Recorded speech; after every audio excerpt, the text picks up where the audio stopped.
Hello दोस्तों, कैसे हो? आपका स्वागत है त्रिपाठी स्टडी सेंटर में। आज जो हम करने जा रहे हैं बीमा। देखिए, ये बीमा जो है बहुत इंपॉर्टेंट है। तो हम इस चैप्टर में जो है बीमा के क्या लाभ है, कितने प्रकार के बीमा होते हैं और कैसे बीमा होना चाहिए और बीमा के क्या लाभ भी हो सकते हैं, क्या इसके नुकसान भी होते हैं, इसके विषय में हम चर्चा करेंगे।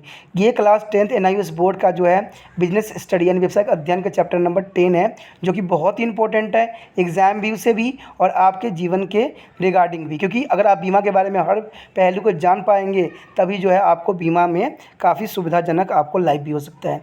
लेकिन चैप्टर स्टार्ट करने से पहले एक बात जो मैं हमेशा कहता हूँ, जिसको आपको सोचना भी चाहिए, विचार भी करना चाहिए और अमल भी करना चाहिए, ये है कि जब भी वीडियो देखिए पूरा देखिए, क्योंकि अधूरा जानकारी सदैव खतरनाक होता है और अधूरा जानकारी के साथ जो बच्चे आगे बढ़ते हैं वो जीवन में कामयाब भी नहीं होते हैं। साथ में एक इम्पोर्टेंट बात ये भी रहता है, अगर आप पहली बार वीडियो देख रहे हो तो लाइक शेयर सब्सक्राइब जरूर कीजिए।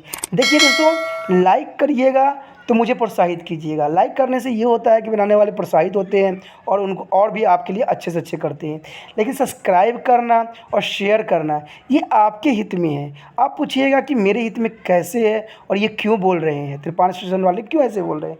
देखिए दोस्तों, सब्सक्राइब करने से ये होता है कि आपको जो होता है कोई भी वीडियो मैं किसी भी क्लास के रिगार्डिंग डालूंगा तो वो आप तक पहुँचेगा और आप जो है अपने बड़ों के साथ साथ अपने छोटे को भी हेल्प कर सकते हो। तो ये बहुत काफ़ी इंपॉर्टेंट रहता है, क्योंकि त्रिपाठी स्टडी सेंटर जो है 8th जो है आपके लिए ही नहीं बनाता, वो 8th 9th 10th 11th 12th और जो है CBSE के सभी चैप्टरों को जो है कवर करता है। साथ में NIOS बोर्ड के जो 10+2 को भी कवर करता है, प्लस BA जो है पंजाब यूनिवर्सिटी के सब्जेक्ट फर्स्ट सेमेस्टर से लेके फाइनल सेमेस्टर तक यानी 6 सेमेस्टर तक जो है कवर करता है, प्लस MA के भी जो है ऑन डिमांड जो है जो पूरा करता है। अगर आप भेजिएगा मुझे मैसेज किस पे बनाइए और समझाइए तो मैं उस पर भी कार्यसर रहूँगा।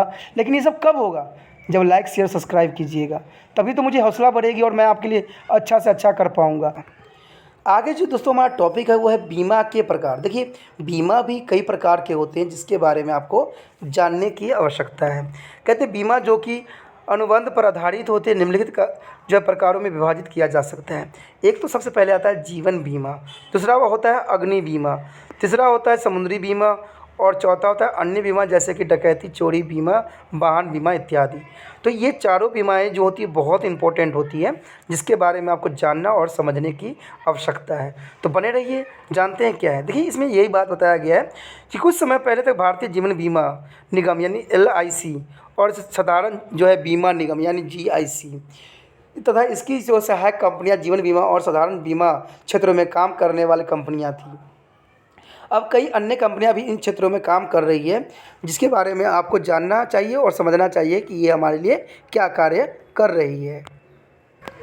कहते हैं कि अब कई कंपनियां भी इस क्षेत्र में काम करने लग गई है, तो इसके बारे में जानना भी आपके लिए ज़रूरी होता है कि कौन कौन से जो है बीमा कंपनियां हैं जो अपना कार्य कर रही है, क्या वो सुचारू रूप से कर रही है या कोई उनकी प्रॉब्लम है। तो ये जानना हमारे लिए बहुत ही अनिवार्य हो जाता है। सबसे पहले हमारा आता है जीवन बीमा। जीवन बीमा के बारे में तो आप लोगों को सबको नॉलेज ही है और इसके बारे में कोई दो राय भी नहीं है।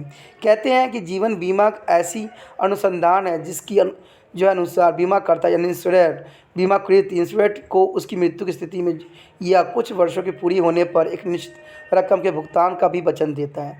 लेकिन देखिए, इसमें एक वर्ड बोल दिया गया है, उसकी मृत्यु की स्थिति में या कुछ वर्षों की पूरा होने पर, यानी जब वर्ष पूरा हो जाता है तब जाके आपको रकम का भुगतान मिलता है। इसके बदले में बीमाकृति बीमाकर्ता को एक सुस्त या फिर प्रति माह त्रैमासिक, छमाही या वार्षिक किस्त में प्रीमियम भुगतान कराता है। यानी आपको कोई भी कंडीशन में पैसे के जो है भुगतान करने की आवश्यकता रहती है। कहते हैं कि इस तरह के मामलों में जोखिम का बीमा कराया गया है उसके होना निश्चित होती है, इसलिए जीवन बीमा की जीवन आश्वासन भी कहते हैं। यानी जीवन आश्वासन के नाम से भी इसको आप संबोधित कर सकते हो। अनुबंध को लिखित रूप को जीवन बीमा पॉलिसी भी कहा जाता है। इसके अनुसार बीमाकृतों को निश्चित तिथि को या किसी निश्चित घटना के घटने की स्थिति में एक निश्चित रकम की भुगतान का प्रावधान होता है। व्यवसायी अपने कर्मचारियों को जो है सामूहिक बीमा करा के उन्हें जीवन बीमा की सुविधाएं प्रदान भी करती है। इससे कर्मचारी में जो है कदारगी की भावना पैदा हो जाती है। साथ ही इसका इस्तेमाल जो है ऋण लेने के लिए भी किया जा सकता है। कहते हैं कि जीवन बीमा जो है पॉलिसी मूलतः दो प्रकार की होती है। देखिए जीवन बीमा जो होती है दो प्रकार की होती है। एक तो होती है आजीवन बीमा पॉलिसी। आजीवन बीमा पॉलिसी एक होता है बंदोबस्त बीमा पॉलिसी। यानी आजीवन बीमा पॉलिसी और जो बंदोबस्ती बीमा पॉलिसी, इसमें क्या है देखते हैं। देखिए कहते हैं आजीवन बीमा पॉलिसी जीवन भर के लिए होती है।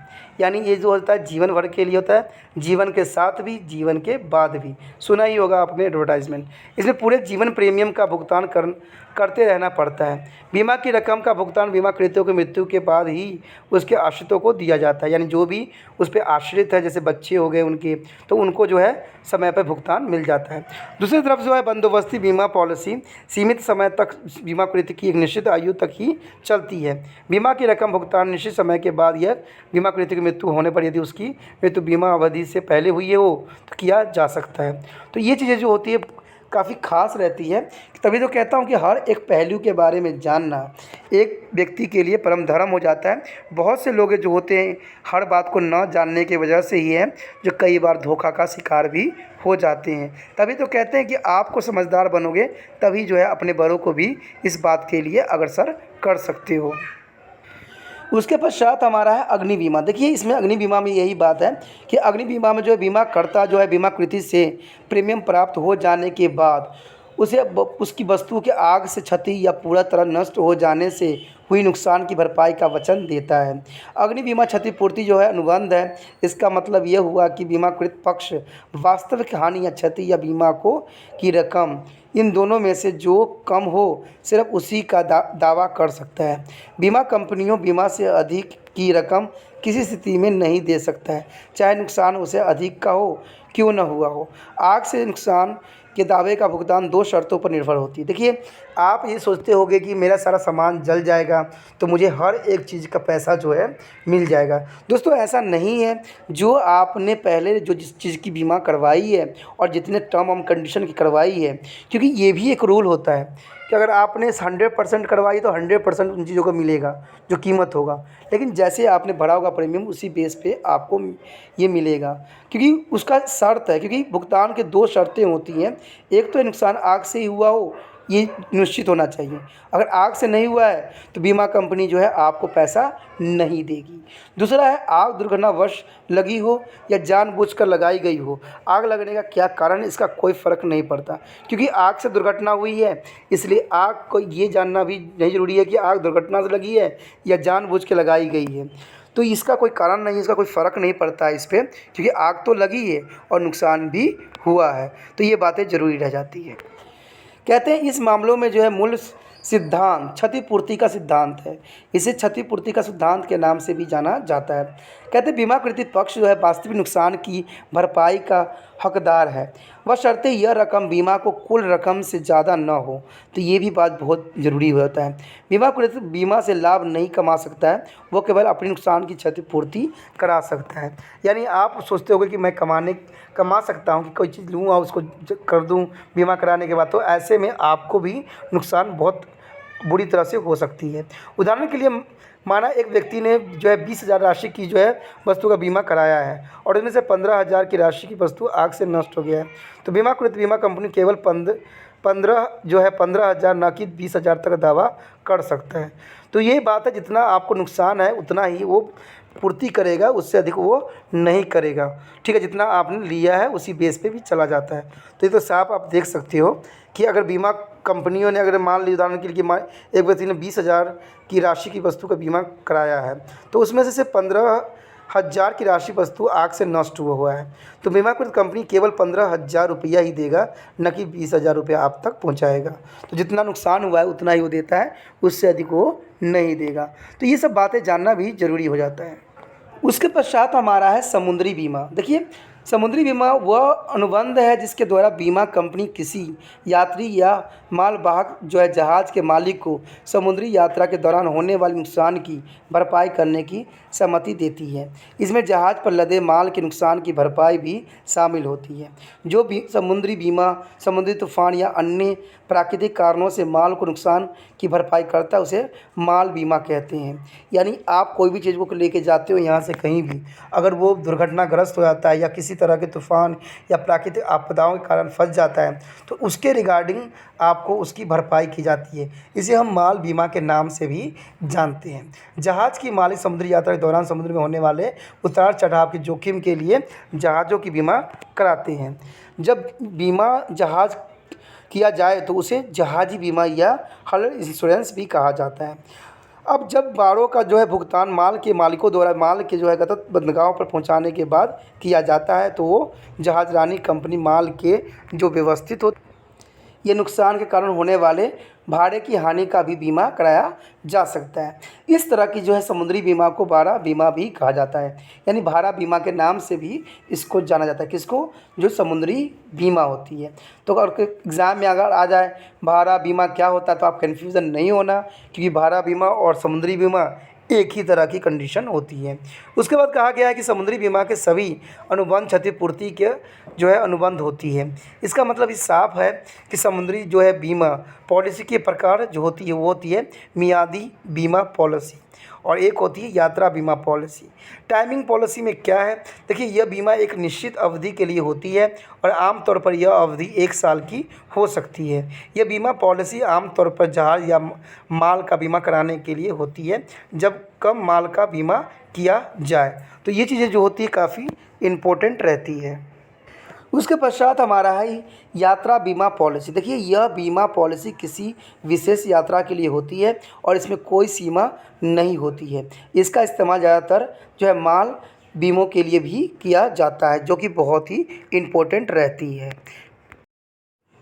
उसके पश्चात हमारा है मिश्रित बीमा पॉलिसी। देखिए, मिक्स पॉलिसी क्या होती है? इस पॉलिसी के अंतर्गत जहाज़ या माल का बीमा किसी विशेष यात्रा और जो है निश्चित समय दोनों के लिए किया जाता है।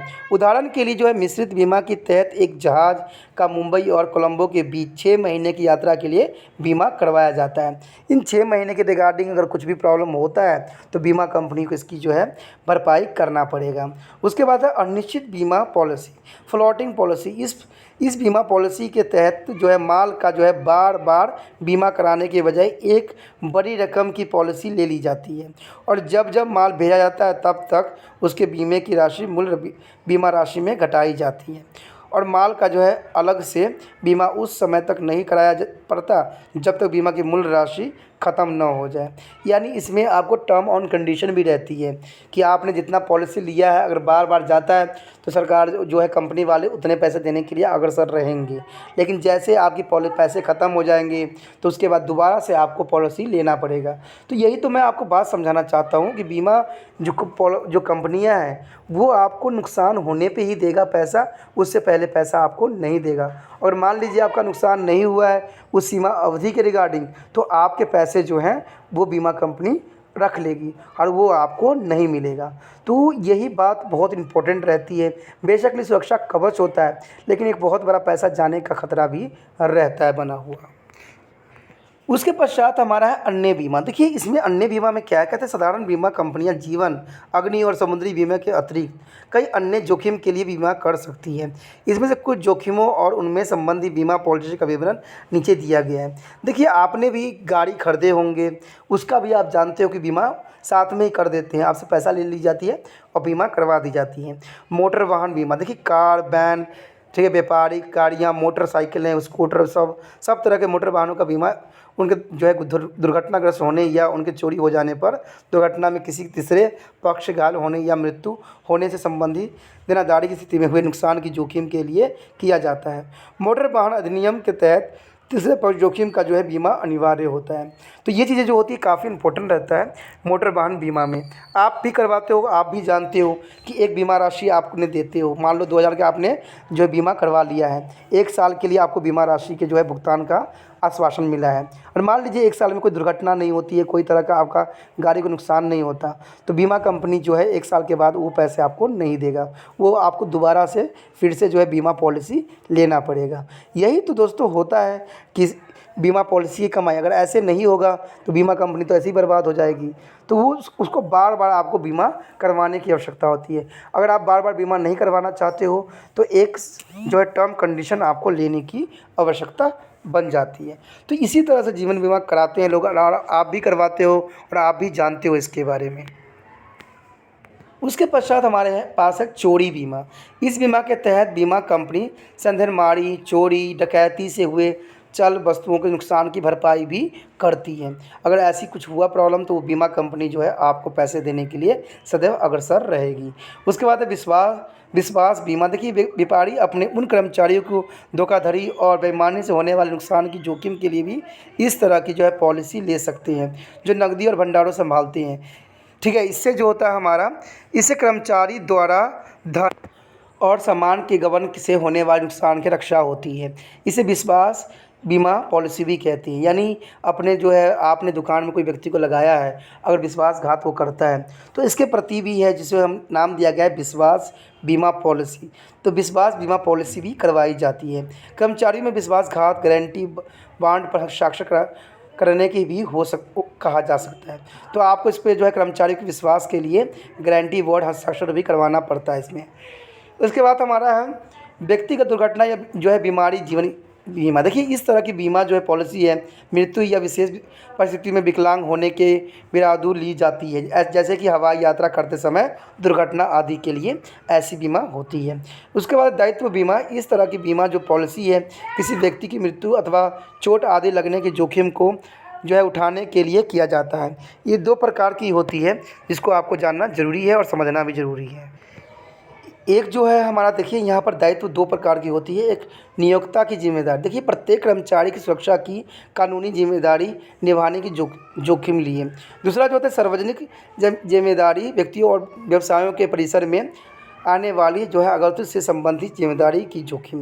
देखिए ये जो होता है हर क्षेत्र में जीवन बीमा कराई जाती है, चाहे वो पुलिस विभाग हो या जो भी विभाग हो। आजकल जो है आपको पता है कि नया एक स्कीम आया है अग्नि, ठीक है, उसमें भी जो है व्यक्तियों को मृत्यु हो जाने के उपरांत जीवन बीमा की तरफ से 1 करोड़ की पॉलिसी दी जाती है। अगर दुर्घटना हो जाती है तो 44 जो है लाख की जो है उनको आर्थिक सहायता दी जाती है।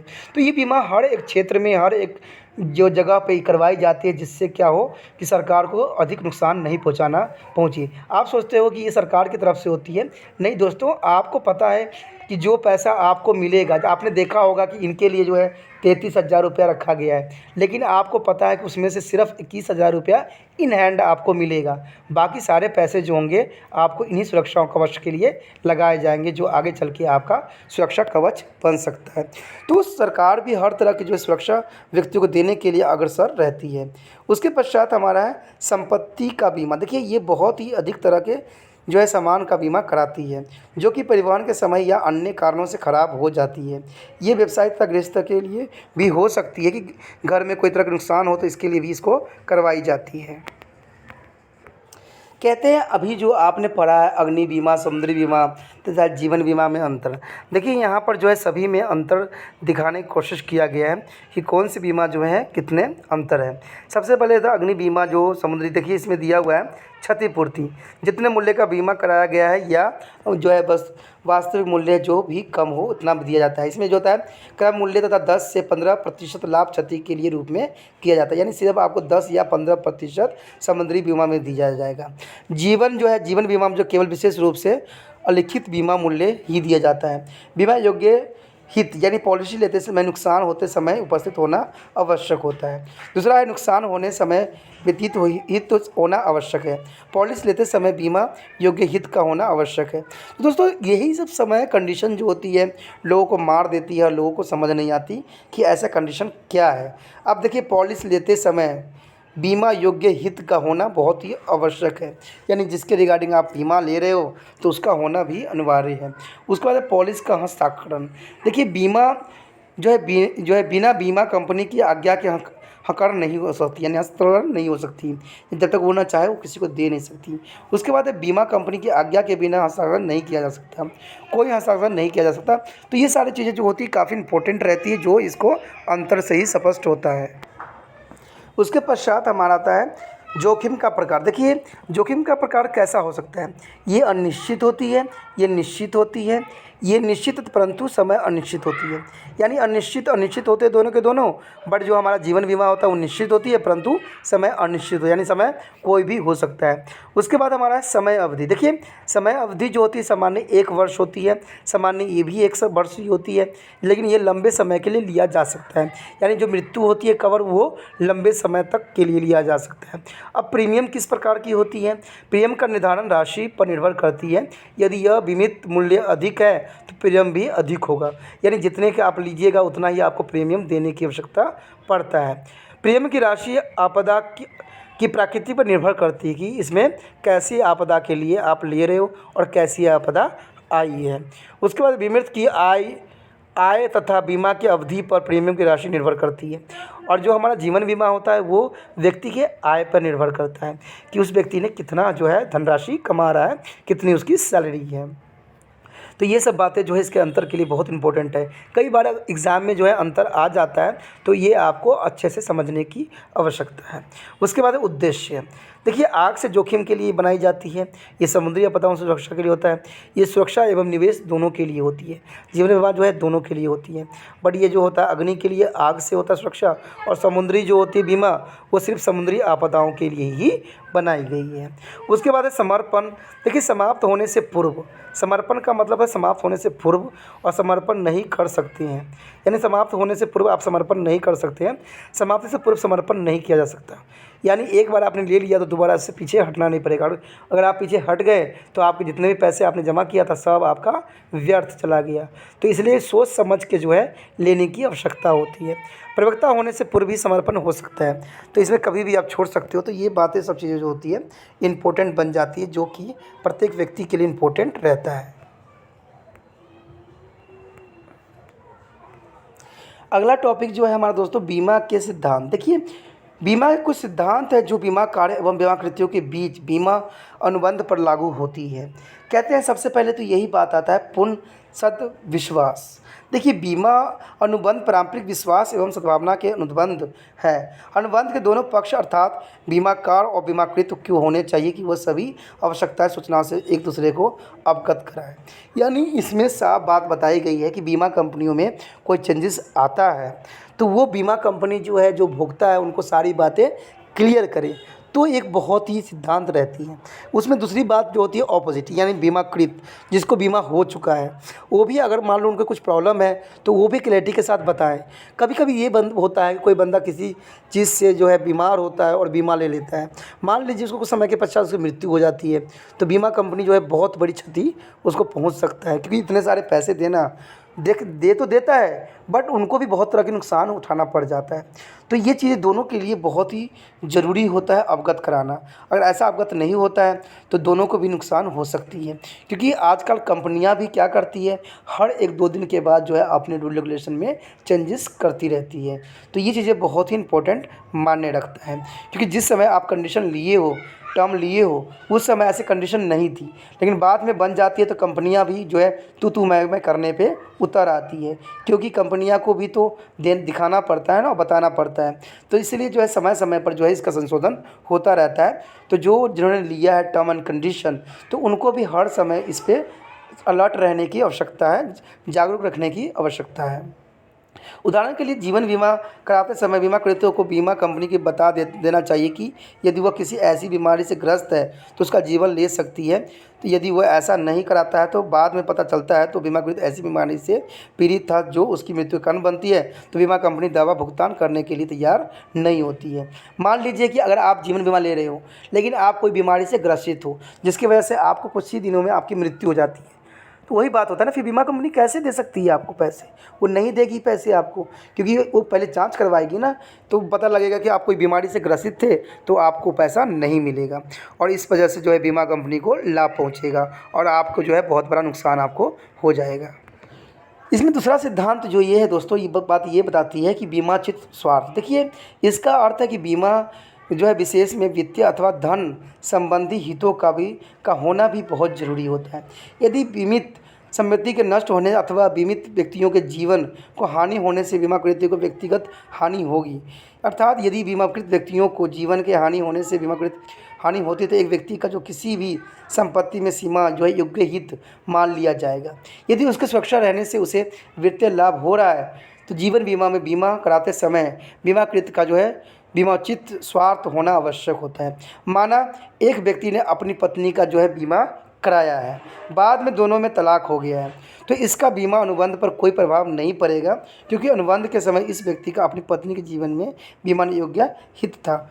समुद्री बीमा के मामले में संपत्ति की हानि अथवा क्षति के जो है बीमा, ये भी चीज़ें जो है क्योंकि इसमें योग्य हित का होना सबसे बड़ा अनिवार्य बन जाता है।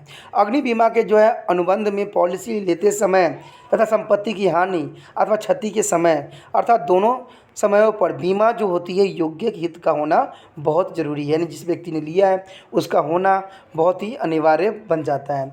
उसके बाद क्षतिपूर्ति। देखिए, क्षतिपूर्ति शब्द का अर्थ ही है कि किसी व्यक्ति को उसी स्थिति में ले देना जिसमें वो घटना घटित होने का पहले था। यह सिद्धांत अग्नि बीमा और समुद्रिक बीमा में लागू भी होती है। यह जो है जीवन बीमा में लागू नहीं होती है, क्योंकि जीवन समाप्ति के पश्चात पुण्य जीवन नहीं दिया जा सकता। इस सिद्धांत का उद्देश्य यह है कि बीमाकृत घटना के घटित होने पर बीमाकृत वस्तुओं से कोई लाभ नहीं होना चाहिए। बीमित राशि अथवा वास्तविक हानि दोनों में से जो भी कम हो उसी की जो है क्षतिपूर्ति होती है, जो कि बहुत ही इम्पोर्टेंट रहता है। उसके बाद हमारा आता है योगदान। देखिए, योगदान भी इसमें बहुत ही महत्वपूर्ण स्थान रहता है। कहते हैं एक ही बीमा वस्तु का एक से अधिक बीमाकारों से बीमा कराया जा सकता है।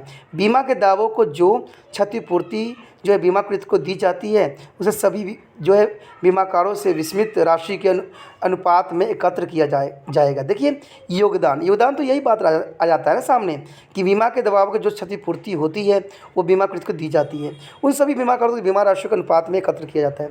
तो एकत्र करेंगे तभी तो भाई देंगे बाद में, तो जर्नल सी बात हो जाती है। उसके बाद है प्रत्याशन। देखिए, ये बात बहुत ही इंपॉर्टेंट भी रखती है हमारे लिए, क्योंकि बीमा अनुबंध में जो है प्रत्यास्थान का अर्थ ही एक इम्पोर्टेंट है। बीमाकार ने यदि बीमाकृत को हुई क्षति की पूर्ति कर देती है, ठीक है, बीमाकार को बीमा की जो है विषय वस्तु के संबंध में वही अधिकार प्राप्त हो जाएंगे जो बीमाकृत के थे। माना कि देखिए, इसमें ये बात आ जाता है कि 20,000 की राशि का माल जल गया है लेकिन पूरी तरह से नहीं, तो ऐसे में बीमा कंपनियों को बीमाकृत की क्षतिपूर्ति कर दी है तो बीमा कंपनी इस क्षतिग्रस्त संपत्ति का अधिग्रहण कर इसे बेच सकती है। तो ये बात भी इम्पोर्टेंट रहता है। अगर आप सब साधारण शब्दों में समझना चाहो तो इसमें यही बात आती है कि मान लीजिए कि आपने 20,000 के जो है किसी वस्तु का जो है बीमा करवा लिया है, ठीक है। मान लीजिए कि आपका कोई बिजनेस है, मान लो बिस्किट का या कोई भी चीज़ का, तो उसमें क्या हुआ 20,000 का आपने बीमा करवाया है, लेकिन अचानक क्या हुआ उसमें आग लग गया, और आग लगने से क्या हुआ कि इसमें से जो है 10% या 20% जल गया। तो आपने जो बीमा कंपनी के पास गए, भाई बोला कि भाई मेरा ना आग लग गया था, इसकी वजह से हमारा जो है बिस्किट आधे जल गए, या 20% जल गए, या 10% जल गए। तो बीमा कंपनी आएगी, निरीक्षण करेगी, और जब वो पैसा आपको देगी, ठीक है, जो आपको पैसा देगी तो वो सामान आपको नहीं छोड़ेगी, उस सारे के सारे जो बच गए हैं वो ले जाएगी और उसको बेच देगी, क्योंकि वो जब आपको पूरा कीमत दे रही है आपकी वस्तु का, तो सारे वस्तु जो उठा के वो ले जाएगी। तो ये जीवन बीमा कंपनियों की एक नीति है और रूल रेगुलेशन है। क्योंकि मान लीजिए समुद्र में ही कुछ चीज़ें बच गई, ठीक है, मान लीजिए अगर सामान समुद्र में गया और वो नुकसान हो गया, आपको मिला नहीं, लेकिन बीमा कंपनी वाले अपना नुकसान तो नहीं करेंगे ना, वो भी कोशिश करेंगे जो सामान के वो पैसा दे रहे हैं उनको भी खोजेंगे, ढूंढेंगे, और उनको मिल गया तो वो दोबारा आपको वापस नहीं करेंगे, वो सदैव के लिए रख लेंगे और वो उसका जो है बेच लेंगे और उसको से अपनी क्षतिपूर्ति वो कर लेंगे। तो ये सारे चीज़ें जो होती है जिसके बारे में जानना आपके लिए बहुत ही उचित भी होगा और सही भी रहेगा। उसके पश्चात हमारे हैं न्यूनीकरण। देखिए, दुर्घटना होने पर जो है बीमाकृत को चाहिए कि वह हुए बीमा की विषय वस्तु को होने वाली हानि अथवा क्षति को कम से कम करने का प्रयास करे। इसके लिए उसे हर संभव कदम उठाना चाहिए। ये सिद्धांत यह सुनिश्चित करता है कि बीमाकृत बीमा कराने से पश्चात बीमा वस्तु सुरक्षा के प्रति लापरवाह न हो जाए, और बीमाकृत इसी प्रकार व्यवहार करता है मानो जो है विषय वस्तु का बीमा कराया ही नहीं गया हो। तो देखिए, ये बात तो मैंने पहले ही कह दिया था कि अगर बीमाकृत कंपनियां जो हैं, बहुत सी बीमा कंपनियां हैं जो लोगों को धोखा भी देते हैं। इसका एग्जांपल आप बहुत से देख सकते हो। कई बार कलकत्ता में भी बीमा कंपनियों के के लिए प्रश्न चिन्ह उठाया गया था, बहुत से बवाल भी हुए थे, बहुत से जगह पर देखोगे दिल्ली में भी ऐसे कांड हुए थे। तो ऐसे में बीमा कंपनी जब उनको नुकसान होने लगते हैं तो वो सभी ग्राहकों को छोड़ के वो उड़ जाती है, चली जाती है। तो इसमें जो है ग्राहकों को बहुत नुकसान होती है, क्योंकि सरकार इस पे कोई तरह के जो है प्रतिबंध नहीं लगाती है, ना पाबंदी लगाती है, क्योंकि ये जो होती है लेना, ये आपके विवेक पे डिपेंड करता है कि आप किस बीमा कंपनी को चुनते हो, वो आपके लिए फ़ायदेमंद है कि नहीं, ये आप पे डिपेंड करता है। तो यही बात तो समझाने की मैं भी कोशिश कर रहा हूँ कि कोई भी चीज़ लो तो उसको सोच समझ के लेना ज़रूरी है। देखिए, बीमा कराना कोई गलत नहीं होता है, लेकिन कहते हैं ना कि आज जो इतनी जोखिम भरा हुआ ज़िंदगी है, उसमें भी हर एक कदम पे कुछ बातों को सोचना जानना ज़रूरी है। इसमें एक बात तो क्लियरिटी के साथ आ जाती है कि बीमा, अगर बीमा कंपनी है या बीमा करवाने वाला व्यक्ति है, दोनों का जो है मकसद स्पष्ट होना चाहिए। यानी दोनों जो हो किसी तरह के टर्म कंडीशन को न छुपाए और एक दूसरे से जो है स्पष्टता से बातें करें। इससे ये होता है कि दोनों को किसी प्रकार का नुकसान नहीं होता है और दोनों जो होती है एक दूसरे के लिए जो होते हैं अग्रसर रहते हैं। तो ये बातें बहुत ही इम्पोर्टेंट बन जाता है। उसके पश्चात हमारा हानि का निकटतम कारण। देखिए, इस सिद्धांत के अनुसार क्षति होने पर बीमाकृतों को तभी क्षतिपूर्ति राशि मिलेगी जब उसकी हानि उसी कारण से हुई हो जिसके विरुद्ध उसने बीमा करवाया है। तो ये बात तो आपको क्लियर समझ में आ गया होगा कि देखिए, बीमा की क्षतिपूर्ति तभी आपको मिलेगी जिस कंडीशन के लिए आपने बीमा करवाया था। मान लीजिए आग लगने के लिए करवाया था, तो आग से क्षति होगा तभी आपको क्षतिपूर्ति होगी। मान लीजिए किसी और दुर्घटना से आपको नुकसान हुआ है तो बीमा कंपनी आपको उसका एक भी पैसा नहीं देगा। मान लीजिए आपको था एक्सीडेंट पॉलिसी आपने लिया है, तो एक्सीडेंट होने पर ही आपको जो है राशि मिलेगी। अदरवाइज़ अगर आप कोई दूसरा घटना से आपको मृत्यु या कुछ भी हुआ हो तो वो आपको उसका भुगतान नहीं करेगा। मान लीजिए आप बीमारी के लिए ले रखे हो, तो बीमारी की कंडीशन में ही आपको पैसे मिलेंगे, अदरवाइज़ पैसा नहीं दिया जाएगा।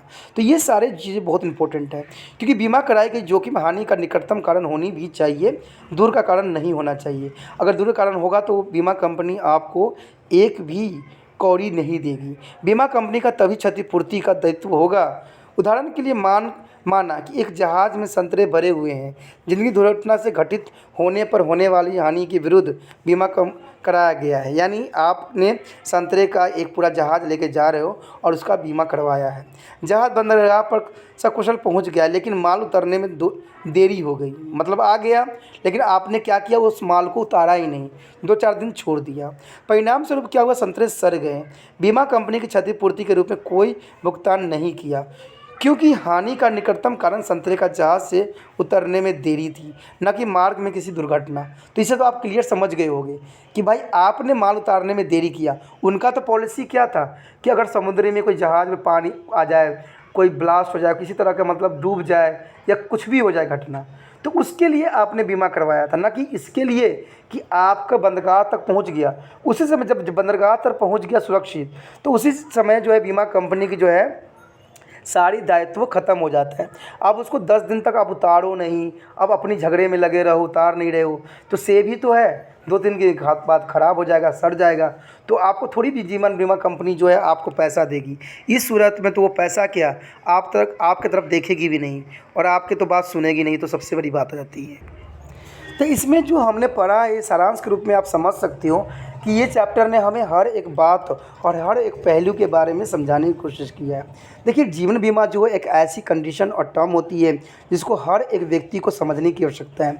आज व्यक्ति जो होते हैं बिना सोचे समझे चले जाते हैं, ठीक है, और टर्म और कंडीशन जाने बिना उस चीज़ को ले लेते हैं, बाद में उनको पछताने के सिवा कुछ भी नहीं मिलता। तो मैं हर एक व्यक्ति, हर एक बच्चे या जो भी मेरे वीडियो देख रहे हैं उनको भी समझाना चाहता हूँ कि देखिए दोस्तों, ये जो है सिर्फ पढ़ाई तक नहीं है, ये हमारी ज़िंदगी से भी रिलेटेड है। अगर आपके माता पिता कुछ ले रहे हैं पॉलिसी, तो इनको इन सब बातों को भी जागरूक करने की कोशिश कीजिए कि इससे हमारा क्या नुकसान हो सकता है और कंपनियां क्या फ़ायदा कर रही है अपने लिए। तो जब तक आप इन बातों को नहीं समझिएगा ना, तब तक ये चैप्टर समझना आपके लिए संभव नहीं है। मेरा तो यही विचार होता है कि अगर आप देखते हो, समझते हो अच्छे से, तो इसको अपने जीवन में भी उसको जो है लागू करो, क्योंकि कहते हैं ना कि पढ़ाई लिखाई का मतलब होता है समझना। इसी के साथ जो है दोस्तों हमारा टॉपिक आज खत्म हो रहा है, ठीक है। अगर आपको अच्छा लगा तो लाइक शेयर सब्सक्राइब जरूर कीजिए।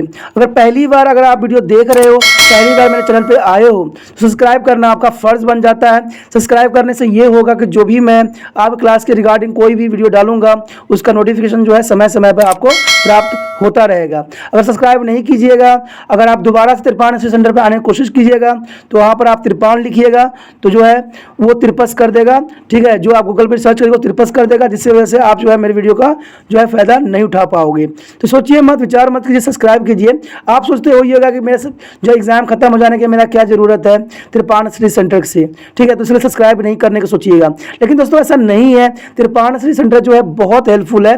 क्योंकि ये जो है आपके 8th class, 9th, 10th, 11th, 12th जो आर्ट्स के सब्जेक्ट को कवर करता ही है, प्लस जो है ये NIC बोर्ड के जो है 10th प्लस 2 को भी कवर करता है। साथ में BA जो है फर्स्ट ईयर से लेकर 6 सेमेस्टर तक बच्चों के लिए ये अग्रसर रहेगा आर्ट्स सब्जेक्ट में। तो सोचिए नहीं, विचार नहीं कीजिए, काफ़ी जो है तिरपान स्टडी सेंटर का फ़ायदा ही फ़ायदा है, ठीक है। अगर आप मुझे प्रोत्साहित करोगे तो आपके लिए मैं तरह तरह के वीडियो बनाऊँगा जो आपको फ़ायदा पहुँचाएगा। एग्ज़ाम के तौर पर मैं आपको जो है पेपर भी आपको सोल्यूशन करके दिखाऊंगा जो आपके लिए फ़ायदेमंद रहेगा। अगर नहीं सब्सक्राइब कीजिएगा, मेरा मनोबल घटेगा, तो हो सकता है कि आपको फिर दोबारा मैं ना वीडियो बनाऊं और आपको फ़ायदा ना पहुंचाऊं। तो अभी भी नहीं सोचिए, मेरा जितना आप फैलाइएगा, जितने दूसरे बच्चों के साथ शेयर कीजिएगा, उतना जो है मैं आपके लिए कार्य करने में अग्रसर रहूँगा, ठीक है दोस्तों। इसलिए सोचिए मत, विचार मत कीजिए, अभी सब्सक्राइब कीजिए और अपने व्हाट्सएप स्टेटस पर लगाइए और दूसरे बच्चों के साथ भी शेयर कीजिए, ठीक है दोस्तों। अपना ध्यान रखना। बाय।